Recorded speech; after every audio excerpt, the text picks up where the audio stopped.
అదేవిధంగా మనకి 14, 19 తెలుగుదేశం అధికారంలో ఉండగా మన గ్రామానికి ఉపాధి హామీ పనులు చాలా అద్భుతంగా జరిగేవి. వైఎస్ఆర్సీపీ అధికారంలోకి వచ్చిన వెంటనే మన గ్రామంలో ఉన్న ఉపాధి హామీ ఎన్ఆర్జేసీ అన్నీ కూడా తీసివేయడం జరిగింది. ఎందుకంటే మన గ్రామం అదే కొంతేరులో ఉన్నటువంటి వైఎస్ఆర్సీపీ నాయకులు మున్సిపాలిటీలో విలీనం కాకుండా కేసులు వేయడం వల్లే ఈరోజు మన గత 5 సంవత్సరాలు కూడా అభివృద్ధి లేకుండా మన గ్రామం వెనకబడిపోయింది.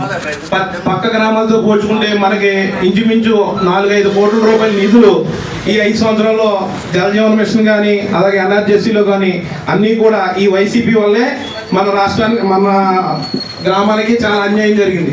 అదే విషయం నిమ్మల రామానాయుడు గారికి మేము ఎవరో చెప్పలే, కానీ ఆయనకి 7 గ్రామాలు విలీన 7 గ్రామాల మీద అవగాహన ఉండడం వల్ల వచ్చిన 9 నెలల్లోనే మన రాష్ట్ర పంచాయతీరాజ్ మినిస్టర్ గారి దగ్గరికి 4 సార్లు తిరిగి మన 7 గ్రామాలు మన పాలకొల్లు నియోజకవర్గంలో 7 విలీన గ్రామాలకు కూడా ఉపాధి హామీలు తీసుకురావడం అది ఒక నిమ్మల రామానాయుడు గారికి సాధ్యమైంది.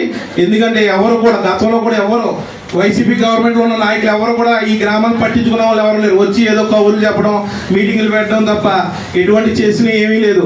మన రామానాయుడు గారికి మనం అందరం కూడా రుణపడి ఉంటామని ఈ సభాముఖంగా తెలియజేసుకుంటాం.